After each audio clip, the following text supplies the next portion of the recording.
In the late summer of 2013, I began to address the task of building a PowerPoint presentation that I would use to tell the story of Dr. King at the History Open House 2014 event in February. However, I quickly realized that I did not have enough of the right kind of information. I had been keeping a file for years, but that was mostly newspaper and magazine articles, which seemed completely inadequate to the job. Some serious research was in order. First, I searched newspaper archives for articles related to the events which took place in the fall of 1858 and the spring and summer of 1859. I found exactly what I wanted in the archives at the Port Hope Library, as well as the Northumberland County Archives in Cobourg.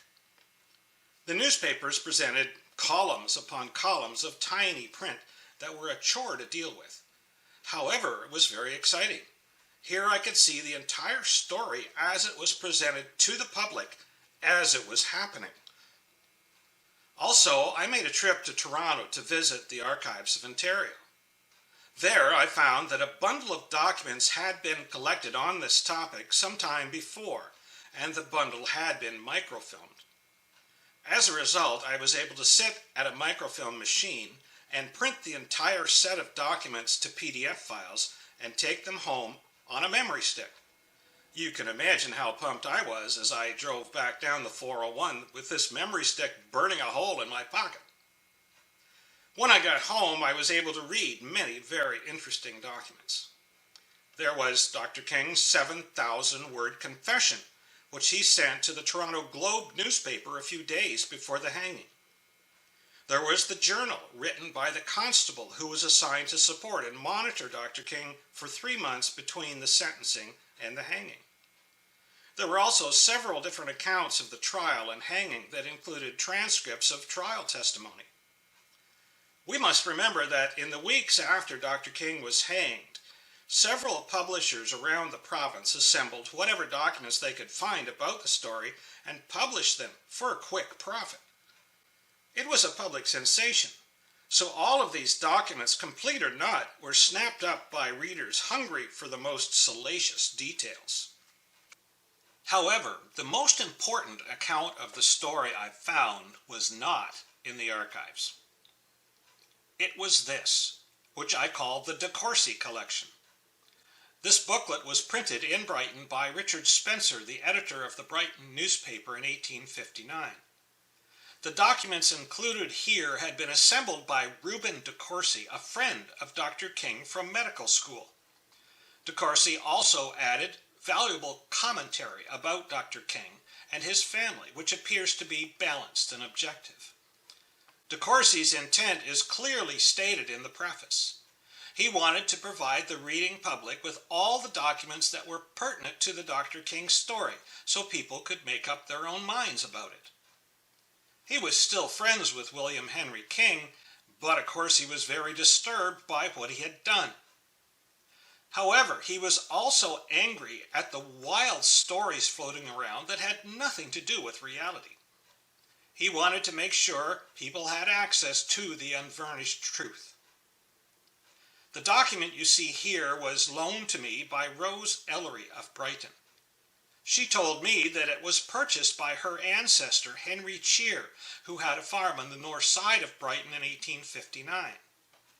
I am very grateful to Rose for providing me with access to one of the few original copies of this publication that exists today.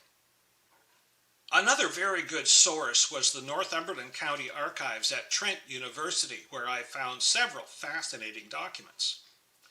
Here is a snip from a page of the list of prisoners in the Cobourg jail in 1858 when Dr. King was incarcerated.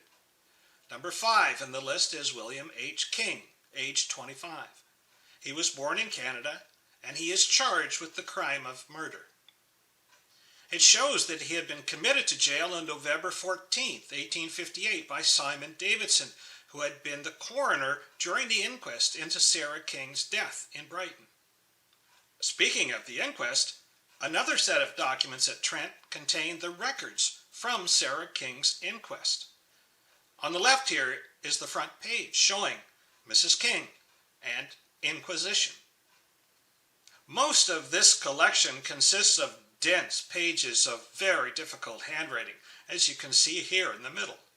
It took a long time to go through and transcribe these documents, but it was worth it. I was able to see the content of interviews with the doctors, the family members, and friends who were around while Sarah was sick and then after she died. It was very enlightening.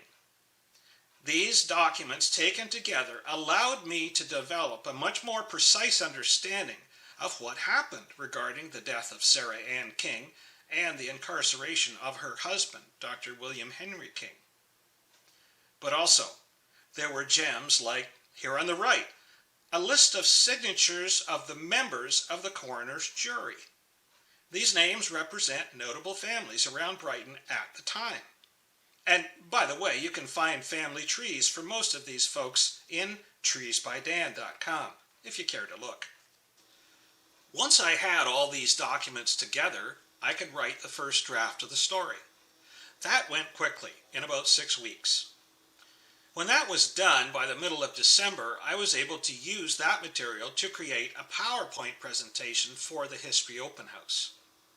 Finally, the big day arrived. It was Thursday evening, February 20th, 2014, at the King Edward Park Community Center, where the auditorium was full. I gave a 2-hour, 2-part presentation, and Roger did his dedication after the intermission. Ron Wadling was master of ceremonies at the event, and he had great fun in period garb. Then, on both Saturday and Sunday afternoons of the following weekend, crowds of people came to see the displays. Many folks enjoyed the heritage tea put on by the Women's Institutes, which was always a favorite. The Dr. King display was constantly busy as people came to see the items from the King collection. Many wanted to thank me for providing the story, and some folks had questions. The Brighton History Open House 2014 was a very successful event. The King collection contained many amazing items, but none so unique and interesting as the half-dozen works of needlepoint which were created by Henrietta King, Dr. King's mother. The item most directly connected to the death of her son shows the scene at the southeast corner of the King family farmhouse where Dr. King had been buried. It shows the memorial in the middle with trees overhanging and flowers around on the ground. The lettering, Memory of W.H. King, is clearly evident. This is an emotional expression of a mother's grief and sorrow. Another work of needlepoint demonstrates Henrietta King's dedication to her children. A sample of the hair of each of the 10 King children is woven in on the left, and the child's initials is on the right. William Henry King was the oldest at the top, and David Nelson King was a middle child and would be the direct ancestor of my mother. One of the strangest items in the collection is a small book labeled Smith's Homeopathic Directory 1857.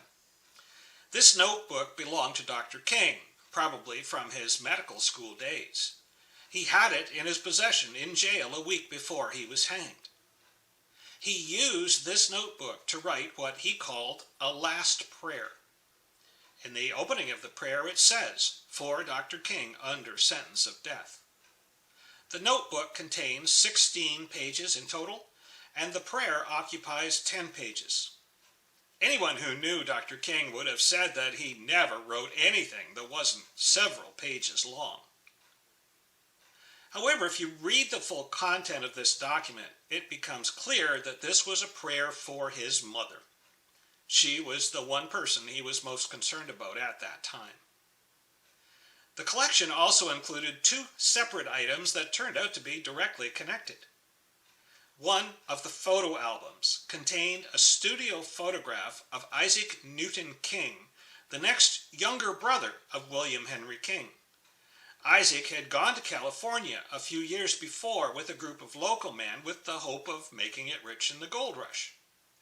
This photo was taken at the New York Gallery in San Francisco in the winter of 1859, the exact time when his older brother was languishing in the Coburg jail awaiting trial on a murder charge. The second item tugs at the heartstrings. It is a letter that Isaac Newton King wrote to his parents from California in February 1859. It reads, "To my parents, dear parents, to you who has been so kind, and who has undergone so many troubles and hardships for my own good, I feel it my duty, as I have arrived at the age of 23, to give you the credit and honor of my arriving at this age without one blemish or guilty stain to encounter. Isaac N. King, Michigan Bar, California, Saturday, February 12, 1859. It must have pained Isaac deeply to be so far away from home and unable to support his brother and his parents at this terrible time. After the History Open House 2014 was over, Roger McMurray delivered the King collection to me. I scanned all the pictures and made a full inventory of the collection.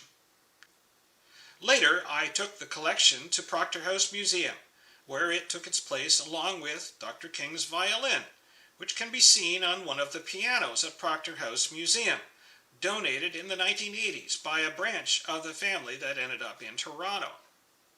The complete King collection remains at Proctor House Museum.